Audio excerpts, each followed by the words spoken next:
Queridos, quero em primeiro lugar cumprimentar a todos com a paz do Senhor. Quero dizer-lhes na minha alegria de poder estar nesta igreja, nesta cidade, pela primeira vez, e quero agradecer ao nosso Deus por este privilégio a mim cedido. Agradeço ao pastor Raimundo, sua digna esposa, família, pastor Josias, vice-presidente desta igreja, e sua família, e em nome deles quero agradecer a todo este coeso ministério, composto de homens abnegados, e consequentemente a igreja. Que Deus abençoe a vós pelo vosso feito, e quero aproveitar o ensejo para parabenizá-los por fazer parte desta igreja e pela comemoração e os feitos que aprove os irmãos agradecer a Deus. Que Deus recompense-os. Quero fazer menção de louvor a Deus pelo carinho, a receptividade, o cuidado, o traslado, pastor Jair, que muito carinhosamente tem me conduzido, e a sua família. Que Deus abençoe, querido amigo, e retribua este carinho dispensável. Queridos, eu quero ler um texto que está inserido na primeira carta do apóstolo São Pedro, quando ele escreve a uma igreja dispersa, encorajando-a a não parar no meio dos desafios da dificuldade. E Pedro dá um motivo excepcional para que esta igreja não desistisse. Capítulo 1, versículos 18 e 19. É um texto por demais conhecido, lido e relido pelos irmãos, e nós já conhecemos de cor e salteado. O texto está escrito: sabendo que não foi com coisas corruptíveis, como prata ou ouro, que fostes resgatados da vossa vã maneira de viver, que, por tradição, recebeste dos vossos pais, mas com o precioso sangue de Cristo, como de um cordeiro imaculado e incontaminado. Amém? Quero tomar por base esse texto, prometo-lhes ser bem sucinto, mas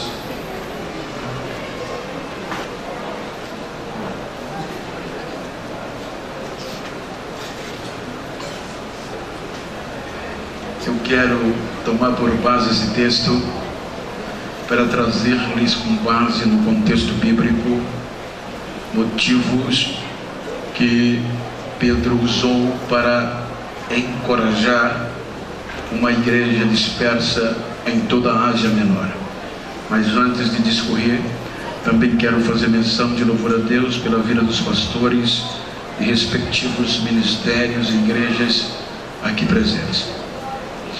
Quando nós observamos o contexto, o apóstolo São Pedro estava escrevendo para uma igreja que estava em um período dispersa por conta da perseguição. Uma igreja já convertida, composta de cristãos, de judeus, de toda parte, e gentios que formavam esta igreja, gentios e judeus. Se nós observarmos, esta igreja estava na região da Ásia Menor, como o próprio texto diz, Bitínia, Capadócia e assim sucessivamente. Portanto, estes irmãos estavam sendo ameaçados no contexto da fé por conta dos desafios cotidianos, pois este povo estava vivendo em meio à perseguição por conta da fé e por conta que se tornou este povo antagônico aos olhos dos não convertidos. E tanto o valor dos impostos, que eram altíssimos, oriundo do Império Romano, este povo estava prestes a desistir. Então Pedro mostra por estes versículos que já não davam mais para desistir, haja vista que o povo já não era mais resgatado, o povo não tinha desculpa como no Antigo Testamento, porque agora o preço era muito alto que o povo foi comprado, e não era mais prata ou ouro, coisas corruptíveis, mas Pedro diz que o povo foi comprado pelo precioso sangue de Jesus. Neste termo eu queria falar-lhe sobre transformados pela cruz. Diga comigo: transformados pela cruz. Se nós observarmos o teor e a importância deste contexto estimulativo que o apóstolo transmite a este povo, a esta igreja, nós temos motivo de sobra para superar em meio às adversidades. Me permita contextualizar a Bíblia com o contexto histórico para entendermos o valor que nós temos, tanto coletivo como individualmente falando. Se nós observarmos, Pedro mostra o teor catastrófico desde o livro do Gênesis. A Bíblia diz no livro do Gênesis que Deus, ele criou o ser humano.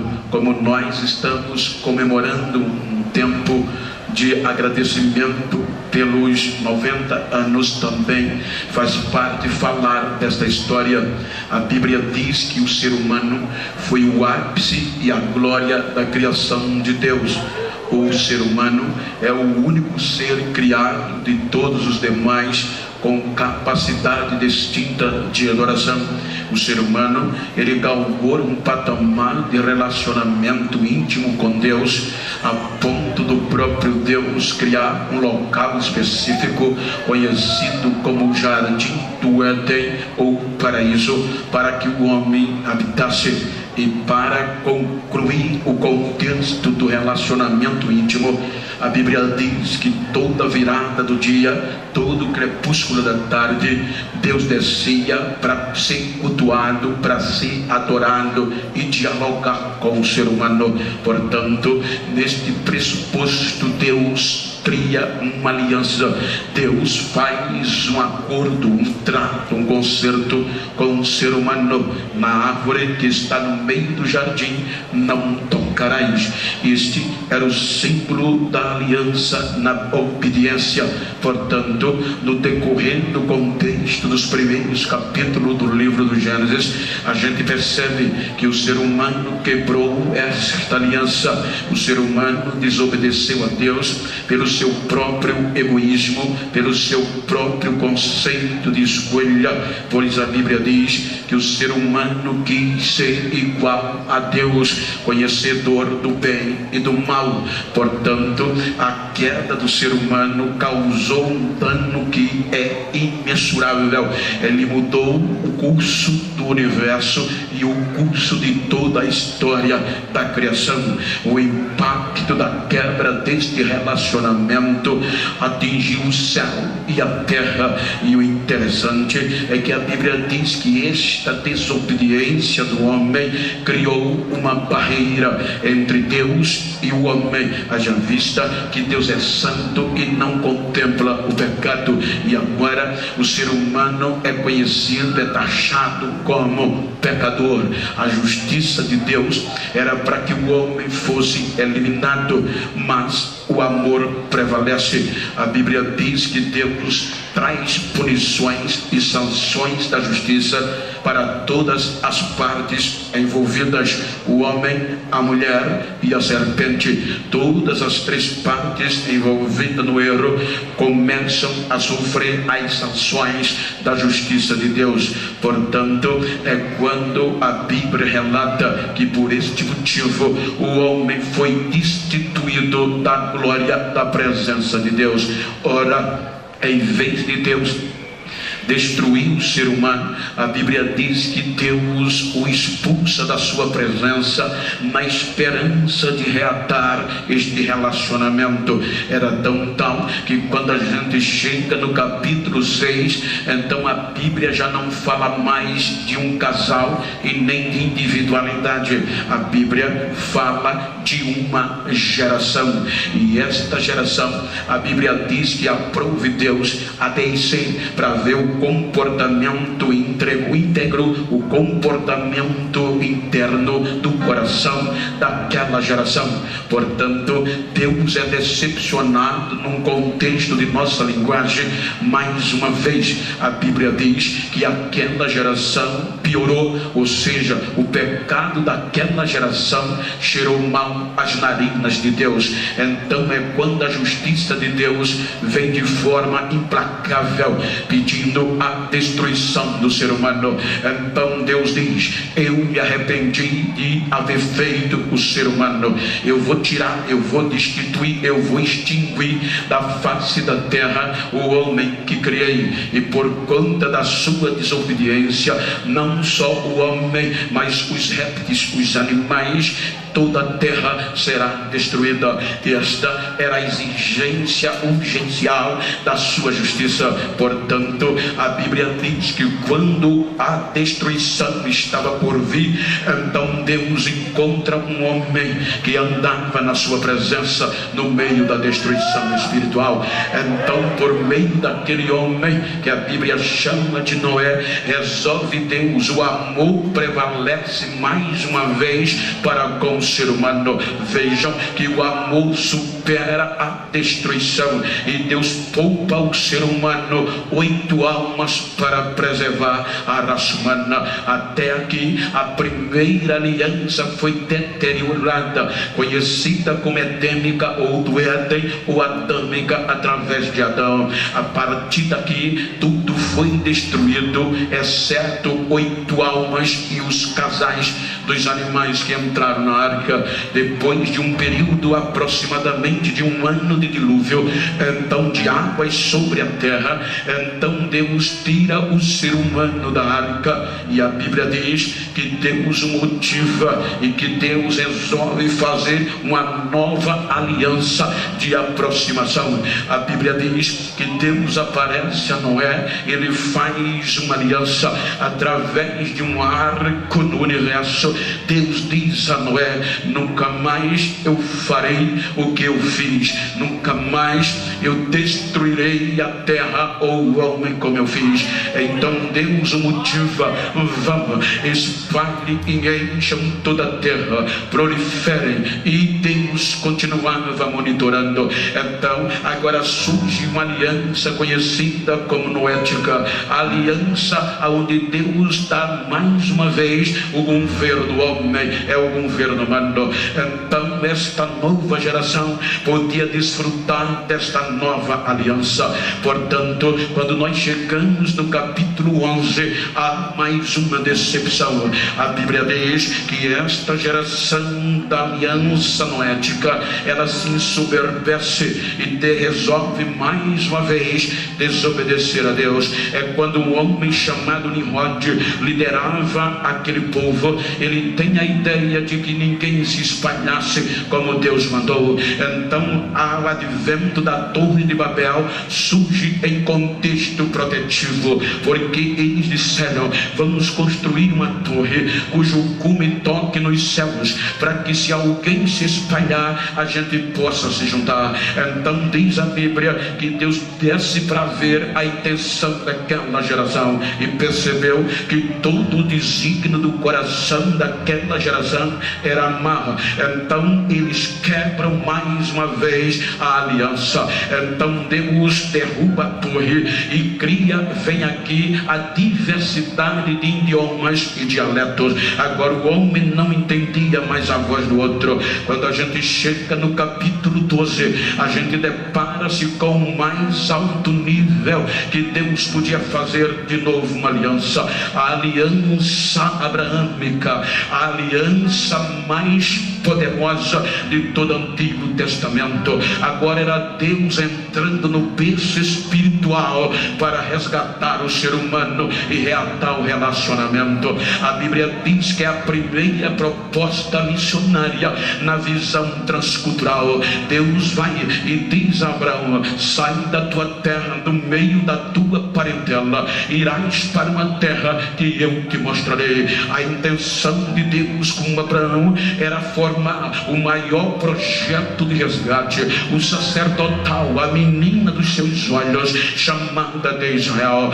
Então esta aliança começa por Abraão e os seus irmãos perceber esta aliança instituída por Deus e completada através de Jacó. Quando Deus chama Jacó, que ele cruza o val do Jaboque, então de ali surgia este projeto em evidência.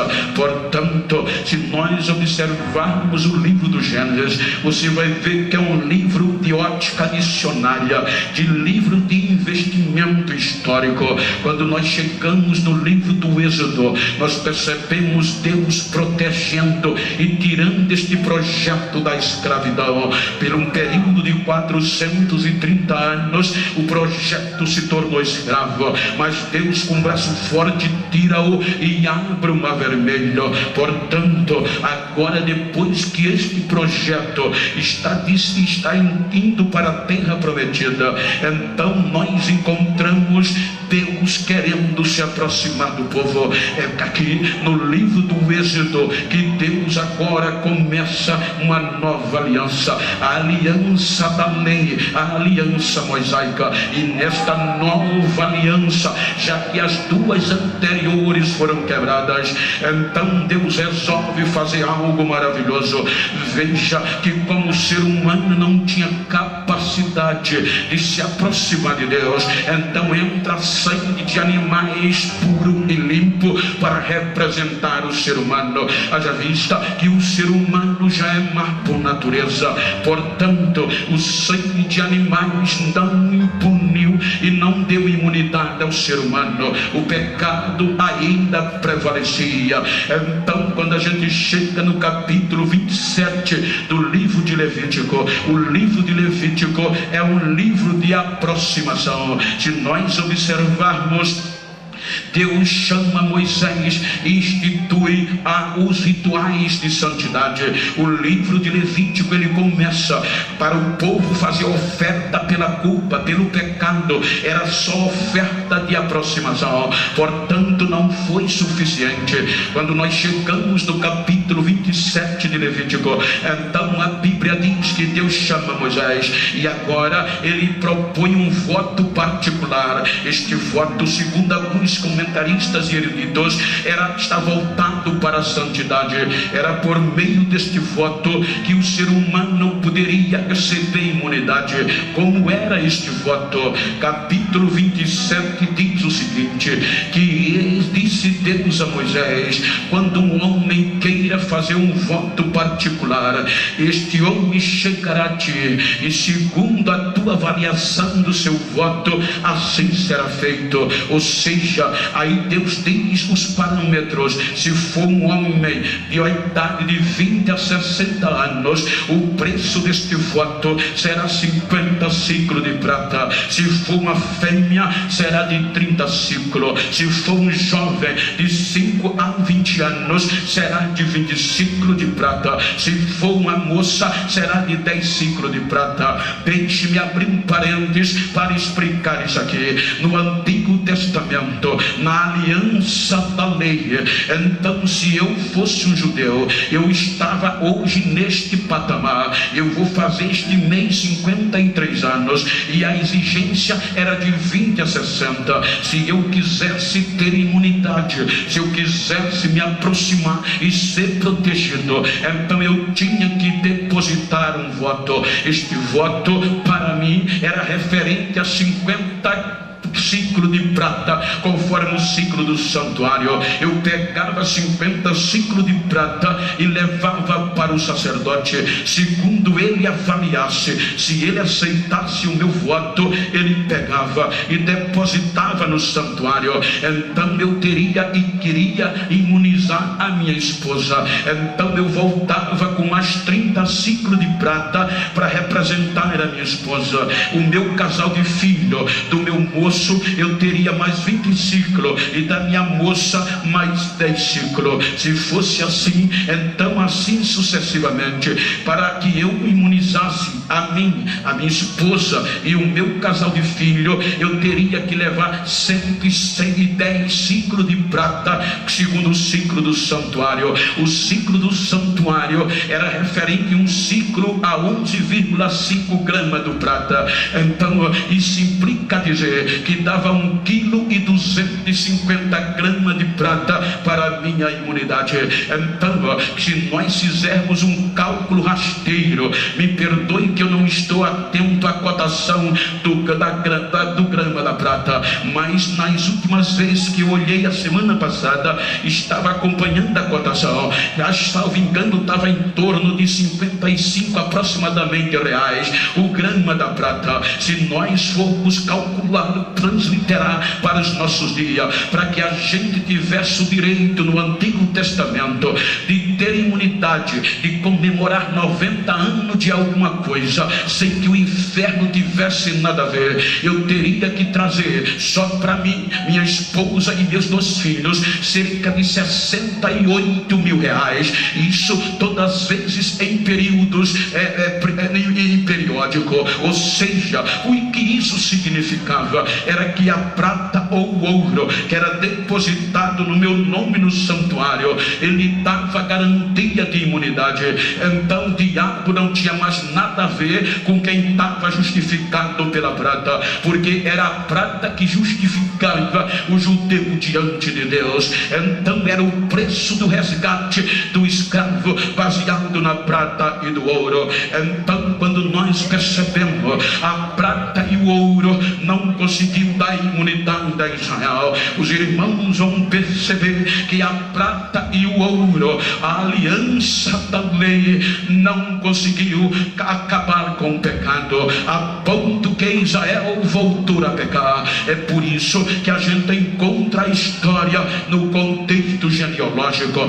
Vejam o investimento que até aqui Deus fez nestes homens, porque se nós voltarmos para o Gênesis, a Bíblia diz que foi Adão que pecou, mas Deus não desistiu do ser humano, porque a Bíblia diz até neste período de aliança que Abraão teve um filho e o chamou de Sete. Era uma esperança de um recomeço.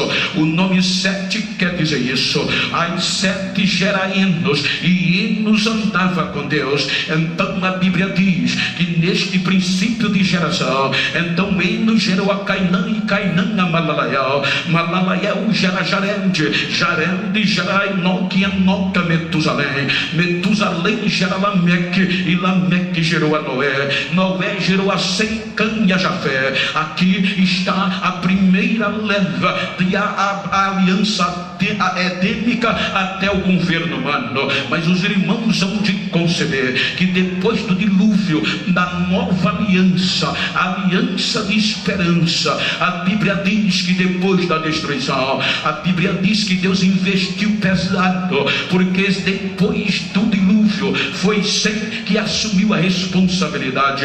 A Bíblia diz que Sem gera Arfajade, Arfajade gera Elá, e Elá gera Eber, Eber gera Reu, Reu gera Peleg, Peleg gera Serug, Serug gera Navó, Navó gera Terá, e interage a Abraão. É aqui que começa o peso espiritual. A Bíblia diz que Deus investiu, porque Abraão gerou Isaac, Isaac gerou a Jacó, e Jacó gerou 12 filhos: Rubem, Simeão, Levi, Judá, Zebulon, Gade, Assé, Naphtali, José e a Benjamim. É quando a gente chega no final do Gênesis, no capítulo 49, a Bíblia diz que Jacó chama os filhos para proclamar a bênção da esperança. O direito era a primogenitura. Aí a Bíblia diz que Jacó chama Rubem, que era detentor do direito da primogenitura. Jacó diz: Rubem, você é turbulento feito as águas, você é mais forte do que as águas em dias de enxurrada, mas não será você. Você subiu o leito do seu pai e o contaminou. Mas, porém, vem Simeão e Levi na ordem do nascimento. Aí Jacó diz: o meu conselho não entrará na vossa questão, porque a espada de vocês são instrumentos de violência. Aí vem Judá. Quando Judá chega, Jacó olha para ele e diz: Judá, leãozinho que subiu da presa, a tua mão estará sobre o pescoço dos teus inimigos, e quem o despertará do cetro de poder nunca sairá da tua tenda, até que venha Siló, e quando ele vier, congregará todos os povos a ele. A Bíblia diz que Judá pega esta aliança. Judá gera Perez, Perez gera Esrom. A Bíblia diz que Esrom gera Aram, Aram Aminadab. Aminadab gera Naasson, e Naasson gera Salmão. Salmão gera Boaz, Boaz gera Obed, e Obed gera Davi. Jessé, e Jessé gera Davi. É aqui que Deus brada para o universo: achei um homem que vai cumprir o desejo do meu coração. Porém, a prata e o ouro ainda prevalecia. A prata e o ouro ainda prevalecia. Veja que Davi não escapou, mas a Bíblia diz que Davi gerou a Salomão. Salomão gera Roboão.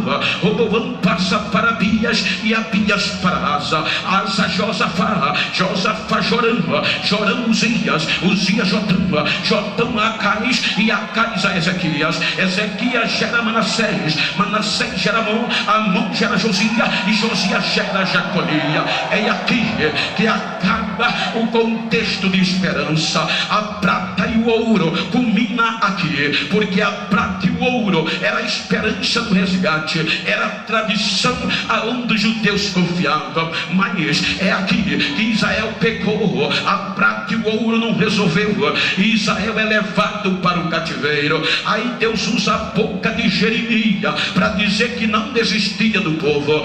Veja que no capítulo 31 Jeremias profetiza: assim diz o Senhor, eu farei uma nova aliança com a casa de Judá, mas não aquela aliança que eu os tirei da terra do Egito e eles invalidaram, mas esta nova aliança eu vou impregnar no coração deles. Não vai precisar ninguém ensinar ninguém. Eu vou apagar os seus pecados e deles não me lembrarei mais. A nova aliança estava por vir. Vejam que agora a nova aliança começa a entrar quando a esperança não era mais capaz. A Bíblia diz que quando Israel volta do cativeiro, a Bíblia diz que Jeconias passa para Salatiel. Aí é onde começa Mateus escrevendo: Salatiel passa para Zorobabel, Zorobabel passa para Abiúde, Abiúde para Eliaquim, Eliaquim para Madazar, Azor para Azor também gera para Eliúde, Eliúde para Itamar, Itamar para Eleazar, Eleazar para Matã, e Matã para Jacó. A Bíblia diz que Jacó passa para José, o qual foi marido de Maria. Foi nos dias de Maria que o céu se abriu e o coral do céu bradou no universo: eis que eu trago novas de grande alegria. Nasceu hoje na cidade de Davi Jesus, Jesus, Jesus, Jesus, Jesus, Jesus, e ele apagará o pecado do meu povo.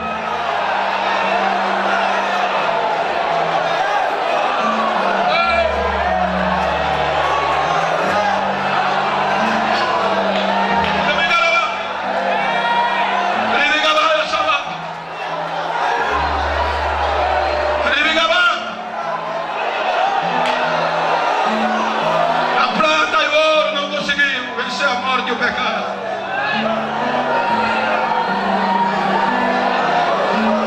O pecado e a morte prevaleciam. E agora Deus investiu o melhor que ele tinha.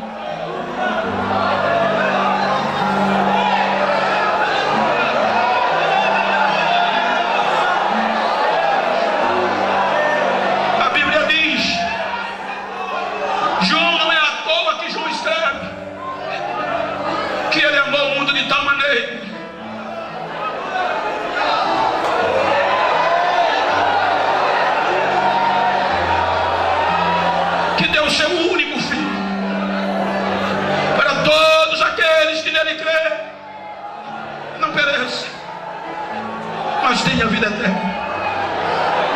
Vou sintetizar. Os irmãos vão te convidar que no Antigo Testamento havia vários tipos de aliança. Aliança que não deveria ser quebrada. E como acontecia? Uma das mais importantes era quando o maior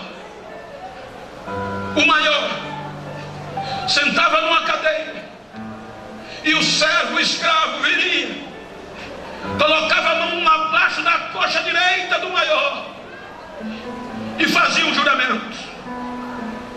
A segunda, o maior pegava o menor, levava para a porta da cidade e diante de testemunhas fazia o juramento. Mas o mais alto nível de uma aliança entre os judeus era quando o maior descia e se igualava ao escravo, ao menor. Não é aleatório que quando Paulo escreve aos Filipenses, ele mostra o amor do Pai manifesta em Cristo Jesus. Veja que ele diz que Cristo, sendo Deus, ele não usurpou ser igual a Deus, mas ele dispôs-se da sua glória, despojou da sua glória, despiu da sua glória e desceu e se igualou a nós como escravos.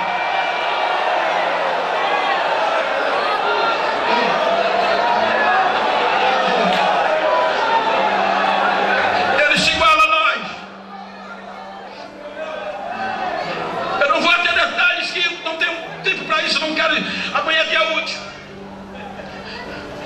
Ele desce, assume, pagar o preço e resgatar o que se havia perdido. Na dias passados eu estava ouvindo uma ilustração muito conhecida e comecei a chorar. A ilustração dizia que o pai construiu um barquinho para o filho, e o filho tinha aquele barco com muito amor, mas um dia a enxurrada levou e o barco se perdeu. Depois de alguns anos, o filho, passeando com o pai numa cidade, passou por uma loja e era surpreendido porque o que estava na vitrine, o barquinho que ele perdeu. Quando ele viu na vitrine exposto naquela loja, aquele barquinho, ele entrou na loja e disse: moço, esse barco é meu. O dono da loja disse: não, esse barco não é seu, é meu, moço, eu perdi ele, a enxurrada levou, ele se perdeu. O moço da loja disse: não, é meu, mas se você quiser ele de volta, você vai ter que pagar o preço. Essa ilustração mostra como éramos nós. Nos perdemos, mas ele não desistiu de reatar. Agora ele dá o seu único filho, e veja que ele leva ele até a cruz para pagar o preço do resgate. Quando Jesus, não é Santa Ceia, é só um contexto, mas quando Jesus sabia que estava chegando a hora de ir para a cruz, Veja que ele diz ao discípulo, ele culmina o mais alto nível da aliança, que os judeus sabiam, mas estavam com o entendimento fechado. Veja que ele diz: este é o meu corpo com o pão que é partido por vós. Depois ele pega o cálice e diz: esse é o cálice de quê? Da nova e eterna, da nova aliança eterna. Isso implica dizer: essa ninguém vai quebrar. Quando ele diz isso, era porque isso era natural, uma aliança judia, era o mais alto nível. Esta aliança era inquebrável. Por quê? Porque quando o maior descia, se igualava o menor, pegava o pão e dava o menor, era selada com vinho, o menor ingeria o vinho, e aí o maior estava dizendo: a partir de hoje, o que é meu é teu, e o que é teu é meu. A partir de hoje, quem tocar em você tem que primeiro tocar em mim. A partir de hoje, eu e você somos uma carne só, unha em carne, carne e unha, unha em carne, carne e unha. Quem é? Quem é? Quem é? Quem é? Quem é? Quem é?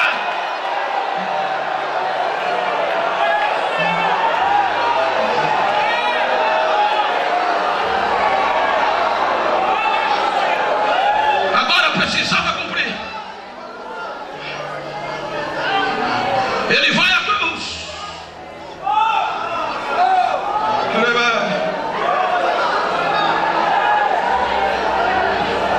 E dilaceraram ele. Se os irmãos observarem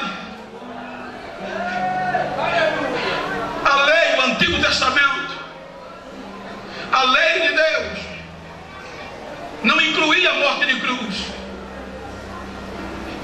Quando uma pessoa era condenada em contenda religiosa, era para dar nele 40 chicotadas.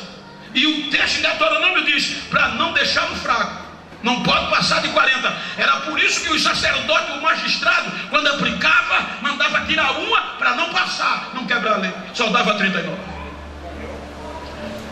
A outra forma era apedrejamento, era degola. E o corpo do morto só era suspenso depois que ele morria, para expor o cadáver à vergonha. Mas com Jesus foi diferente. Eles trataram Jesus como o pior dos assassinos, porque a morte de cruz era uma prática romana para rebeldes políticos. Então foi aqui que Jesus foi condenado. E na prática romana não era 40 chicotadas nem 39. Paulo diz que era 5 quarentenas menos uma, ou seja, 5 vezes 40 dá 200. Tirava uma de cada 40, ficava 195 chicotadas. Os chicotes romanos com 12 pontas, e em cada perna daquela o chumbo derretido e osso de carneiro pontiagudo, sequíssimo. Isso implica dizer que cada chicotada que Jesus levava era 12 ferimentos, rasgando o corpo dele de uma vez só. O sangue descia.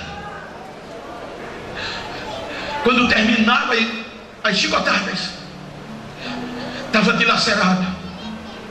Diz a história que dava para ver o pulmão, olhando a olho nu. Foi aqui que Isaías diz: você já viu uma ovelha muda falar? É aqui que aparece o brado da ovelha muda. Isaías diz que ele foi levado para o matadouro. Como uma ovelha muda não abriu sua boca, ele foi moído, gente. Você sabe o que é ser moído? É em poucos segundos você se tornar bagaço. Isaías diz que ele foi transpassado, ele foi tratado como o mais indigno entre os homens, um homem de dor, experimentado no trabalho. Não tiveram dele misericórdia. Mas uma coisa boa é que Isaías diz que as suas feridas causaram coisa boa, porque pelas suas feridas nós fomos sarados, pelas suas feridas nós fomos sarados.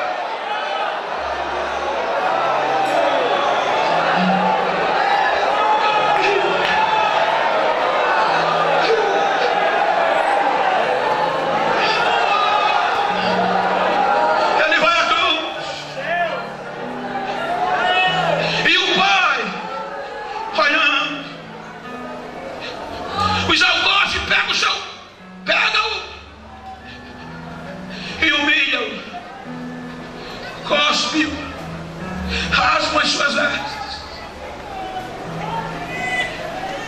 e expõe ele ao público com a cruz nas costas. Naquela caminhada as pessoas zoavam dele. A dor era tão grande para os sensíveis que a Bíblia diz que as mulheres piedosas, vendo o sangue descendo e o sofrimento, batiam no peito de tanta dor.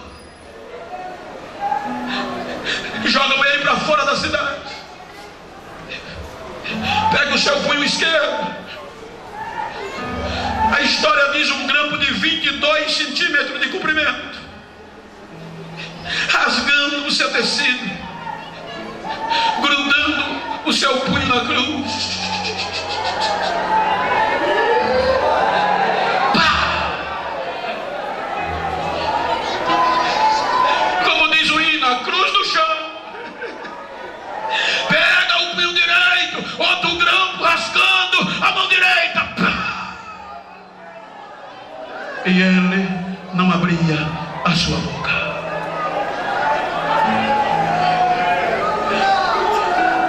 Pendure uma cruz.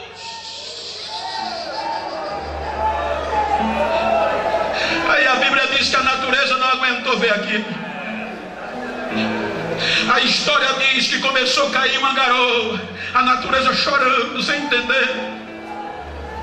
O sol, o astro de maior glória, a ciência diz que o sol chega a atingir cerca de 2 milhões de graus Celsius na sua coroa. Quando o sol contempla aquilo, não suportou um amor daquele tamanho. Aí a Bíblia diz que o sol se escondeu para não ver.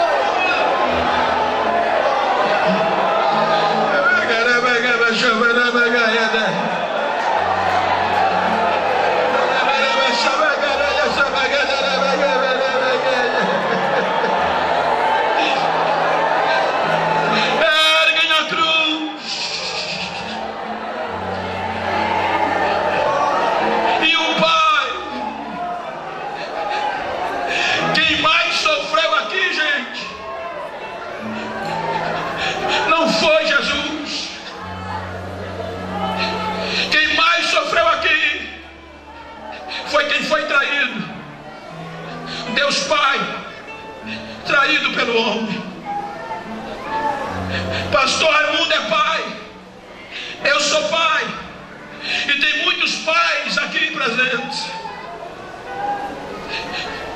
Se um filho nosso precisar de um órgão nosso, a gente não mede esforço, gente, é amor de pai. Mas se o pior inimigo nosso precisar de uma unha, a gente não tem coragem de dar. É meu inimigo. E a Bíblia diz que nós éramos inimigos de Deus declarado pela nossa condição de pecador. E agora Deus resolve dar o melhor que Ele tinha para resgatar o seu inimigo.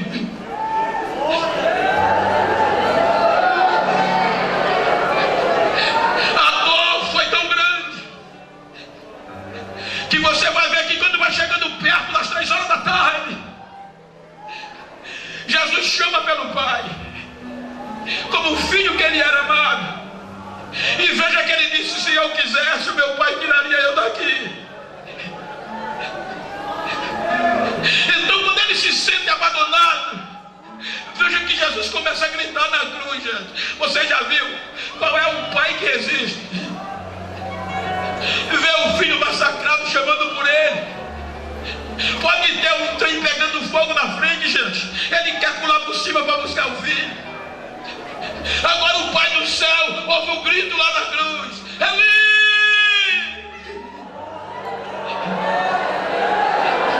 Eli! E o sangue correndo: Eli, sabachthani! Ou seja, meu Deus, por que tu me deixaste só? Por que me desamparaste?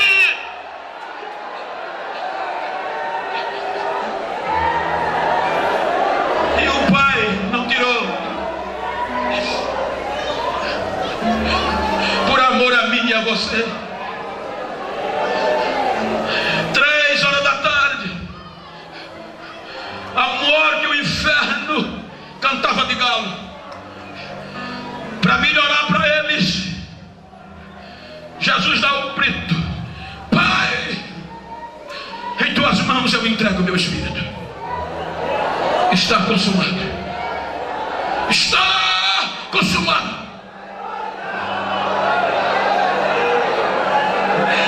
Diga para quem está ao seu lado: está consumado.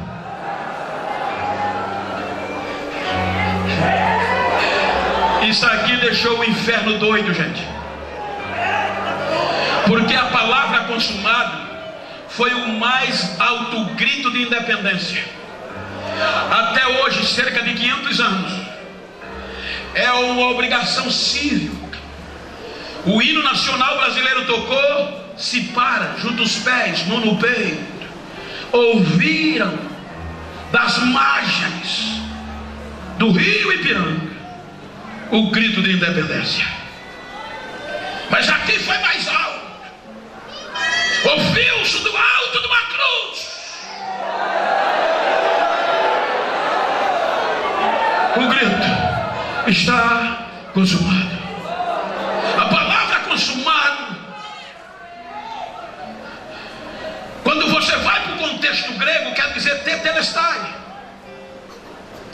que está relacionado com pagamento, o término de uma obra. Só em rápidas palavras para dar sentido, este termo era muito usado na época, principalmente no contexto monetário. Por exemplo, se um senhor e um escravo mandasse ele limpar uma área, um jardim, quando ele terminava, ele voltava dizendo: tetelestai, terminou. Se um exército ia para a guerra e vencia o inimigo, o mensageiro vinha na frente gritando: tetelestai, que era o mesmo consumado, ou seja, vencemos, estamos livres. Mas se alguém devia, contraía uma dívida, e essa dívida se tornava impagável, então o credor pegava uma cédula bem grande, escrevia com letra garrafais: devedor, e chegava na porta da tua casa e grudava, e ninguém podia tirar antes que ela fosse paga.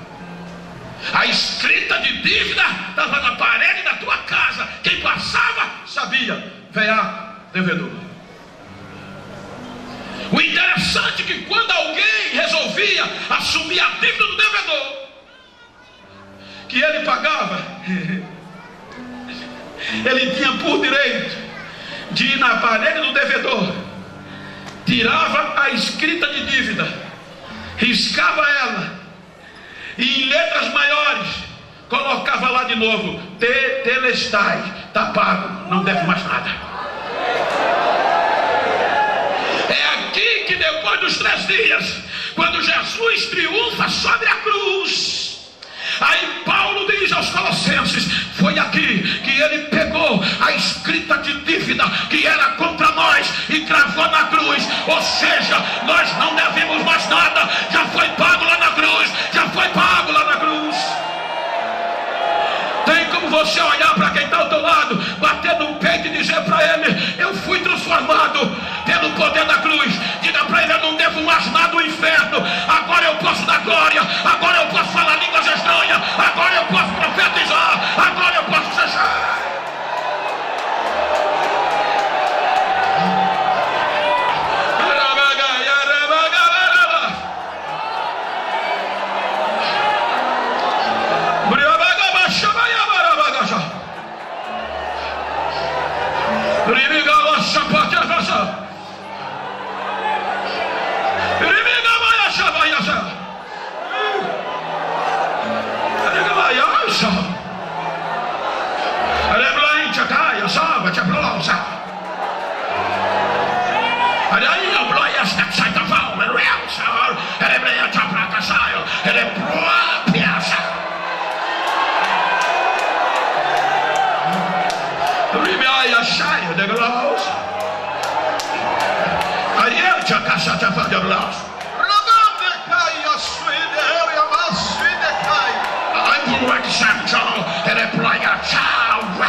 se proyección que de ti empieza por nós.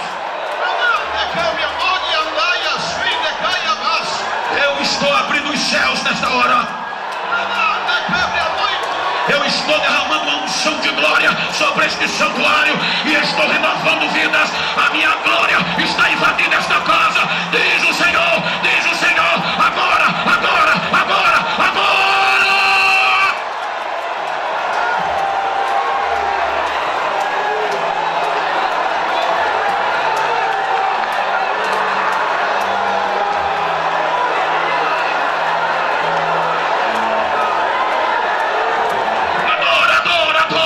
Recebe a unção que está no altar. Recebe batismo agora. Recebe renovo. Quem tem línguas estranhas, deixa eu ouvir o barulho da Assembleia de Deus.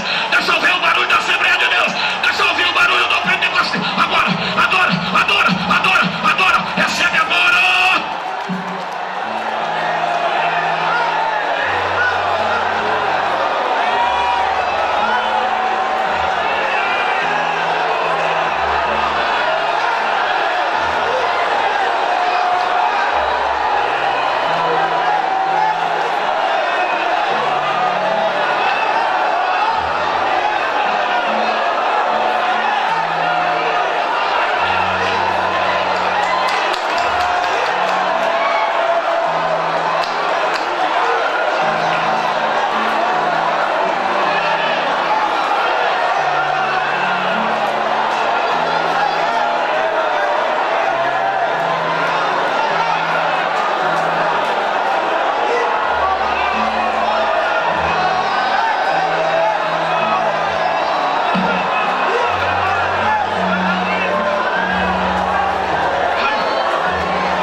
Depositado no santuário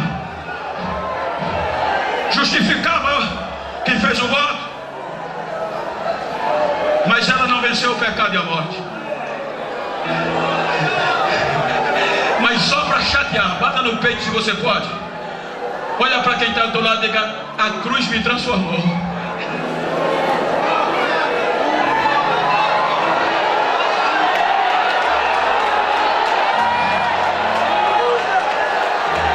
O escritor aos Hebreus diz que Jesus agora entrou no santuário de uma vez por toda e foi depositado ao lado direito do Pai. Aí o inferno fica doido, gente. Pelo inferno.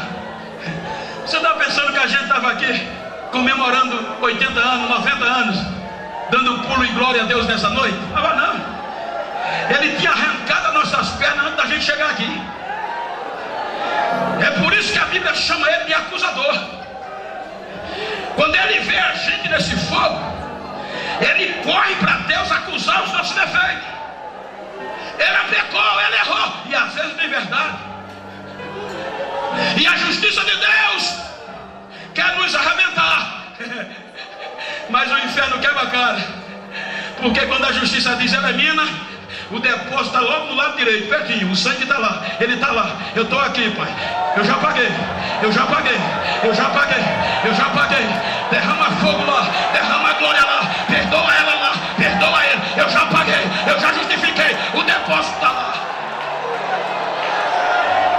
Aí Pedro diz: não parem, não desistam, porque não foi com coisas corruptíveis que vocês foram resgatados da maneira vã de viver. Não foi prata, não foi ouro, mas foi o precioso sangue, sangue, sangue de Jesus, sangue de Jesus.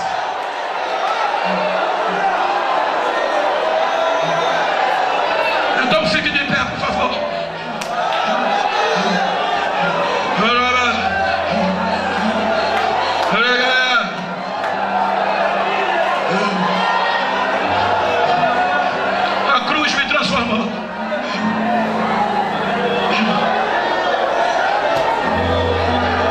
Não dá mais para parar.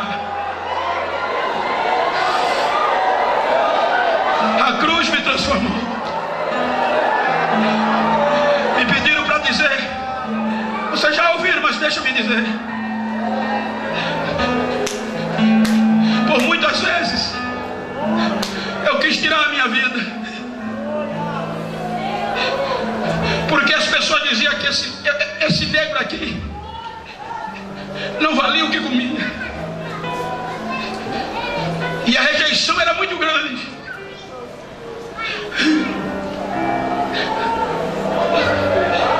Mas um dia alguém chegou falando desse Jesus. Ele acredita em você, mas com os meus defeitos, com todos os seus defeitos, Ele vai te acolher. E me levou para a igreja em 1992. Jesus me aceitou, me lavou com o seu sangue. Com 15 dias me batizou com o Espírito Santo. Com um mês eu desci as águas. Com 1 ano e meio de crente, eu dirigi a mocidade da minha igreja, pequenininha, dentro da cana.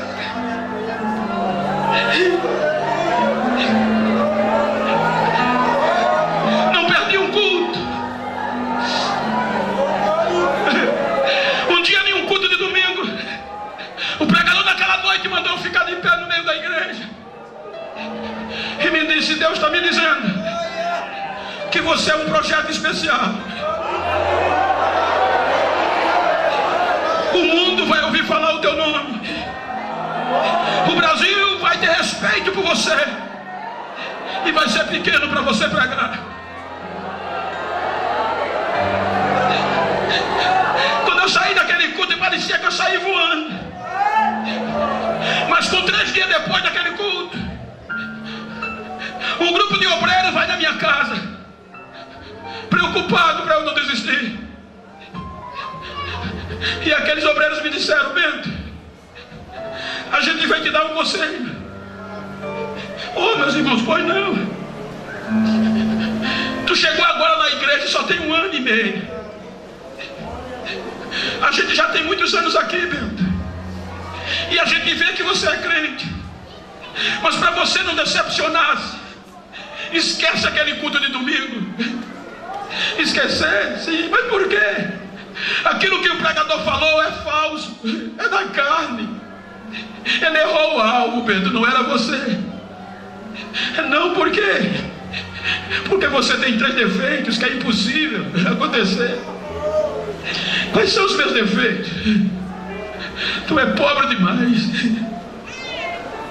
Você é analfabeto. E para piorar, você é preto. A igreja dos morenos, glória a Deus, aleluia. Mas eles não lembraram que para a cruz não tem preto nem branco. É a cruz transforma. Só que eles me convenceram. E como eles me convenceram, eu disse: nunca mais eu entro numa igreja. Resolvi abandonar. Só que no dia seguinte eu fui orar para me despedir da igreja. Meia hora, de 8 da manhã, eu fui para a igreja e entrei. Quando eu dobrei os joelhos para levantar, orei meia hora, só gritei. Quando fui me levantar, não conseguia. 2 mãos como de fogo seguraram os meus ombros, e a voz dizia: fica aí. Hoje eu vou mostrar quem eu sou a você. Vou te mostrar que você é um projeto especial para mim. Eu lutava, não conseguia. 4 horas da tarde eu levantei. Quando eu levantei e vou para casa, um jovem vinha ao meu encontro gritando: vai para o posto de saúde, porque a tua mulher saiu às pressas com a tua filha. 9 anos a menina tinha. Quando eu cheguei no posto de saúde, o médico mandou eu entrar. Quando eu entrei, a minha filha deitada na maca, toda contorcida, a cabeça ao contrário, os pés, o corpo parecia que foi moído. Aí o médico disse: não pude fazer nada. Ela deu entrada de óbito. Leve, prepara o enterro. E naquela época era deixar o cadáver em casa e andar 15 quilômetros para pedir o caixão ao prefeito. Quando eu vou acabado, arrasado com a minha esposa, que eu saio do posto médico, os vizinhos que eu pregava ali, que Jesus curava, Jesus salvava, os vizinhos meneavam a cabeça: cadê o teu Deus? Cadê o Deus que cura? E eu chorando, acabado, a esposa gritando. Quando eu venho entrando para casa, o Espírito Santo grita no meu coração: vai para casa fazer o quê? Leve ela para onde você estava orando, que hoje eu vou mostrar a você que eu não dependo do que o homem diz. Eu não trabalho na lógica do homem para usar quem eu quero, para fazer o que eu quero. Eu passei direto, cheguei na igreja, joguei a criança no piso e comecei a gritar. Foram dizer ao médico: ele está doido. O médico correu para a igreja, as enfermeiras, o vizinho. Quando todos chegaram, a menina deitada e eu gritando, a esposa, a voz de Deus entrou no santuário e Deus me disse no coração e no ouvido: fui eu que te trouxe aqui para te dizer o quanto você é especial e depende dos teus defeitos, porque eu já lavei pelo sangue vertido da cruz do Calvário, para você saber que você é meu. Eu perdoei os teus pecados. Olha o que eu estou fazendo. Quando ele disse assim, não deu 10 segundos, a menina começou a dar glória, começou a pular, fez ressuscitada, dava glória, glória a Deus, glória a Deus, Pai, Pai, Pai, glória a Deus. E ninguém entendia o que aconteceu. O médico olhou para mim, disse: seu Genival, ouvindo a menina correndo, o que é que houve? As enfermeiras assustadas, os vizinhos de joelho dobrado, aceitando, querendo Deus, e a menina correndo, dando glória. E o médico disse: o que aconteceu? Eu disse: o senhor falou que o meu sonho, o meu projeto morreu, mas o Jesus dos crentes é vivo, ainda faz milagre, ainda tem poder, ainda tem poder, ainda tem poder.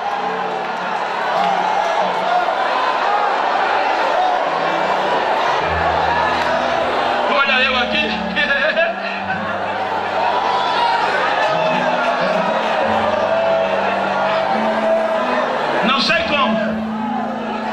Não sei como. Hoje eu sou abordado, questionado por pessoas jovens, pastor, do mundo todo. Bento, qual é o segredo? É a cruz. Tem outro não. Então bata no peito e diga: foi a cruz que me transformou. Eu recebo o convite do mundo todo. Onde você pensar, eu não sei como. Eu não tenho Facebook, não tenho Instagram, não tenho fanpage, não tenho nada desse negócio, só o WhatsApp e o celular. E os seus amigos diziam: Bento, Deus está te levantando, faz uma página. Personalidade da mídia de grande vulto ligam para mim: eu cuido, Bento, eu faço, não paga nada, deixa. Não.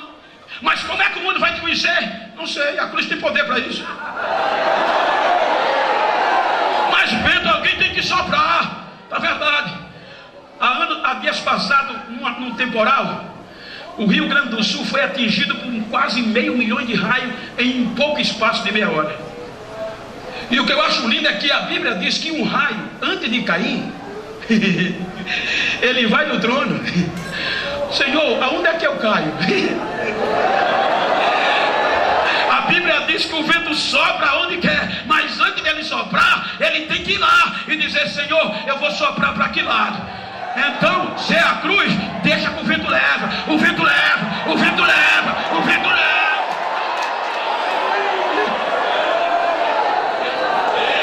Tem país que eu chego, gente, que eu fico até com vergonha, pastor. Só tem eu de preto. O resto tudo branquinho que vê a veia na testa. Meu Jesus, por que me trouxesse aqui? Quando termina o culto, os branquinhos fazem fila para abraçar o projeto preto transformado pela cruz. Veja, veja, é a cruz, é a cruz, é a cruz. Então, se você está perto de uma pessoa do mesmo lado que o seu, e se for do mesmo sexo, a não ser que seja íntimo, com todo respeito, vira para ele, como eu estou aqui com o pastor Josias, com todo respeito eclesiástico. Vira para ele, vira para ela: eu sou pastor de igreja. Olha para ele, olha para mim não, olha para ele, olha para mim.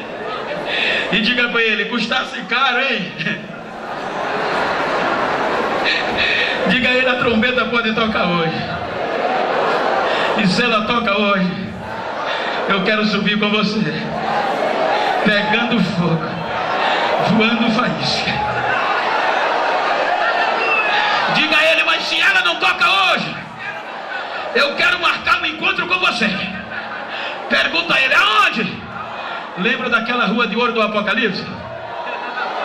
Naquela praça de ouro, banco de ouro, árvore da vida no meio, rio de cristal. Vai ser lá, vai ser lá. Diga a ele: se eu for primeiro, eu vou te esperar. Mas se tu for primeiro, me espera, porque o negócio vai feder. Mas eu não vou me vender.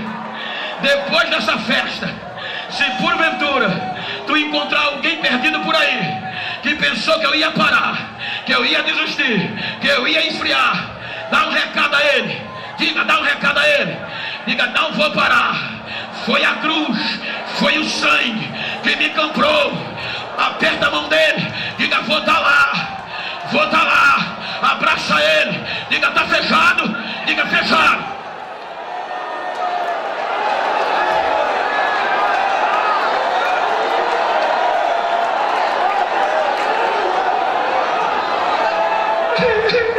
Abraça ele, abraça ela. Eu não costumo fazer isso, eu sou pastor da igreja, eu não vim emocionar você, eu vim provar que você já foi transformado pelo poder da cruz.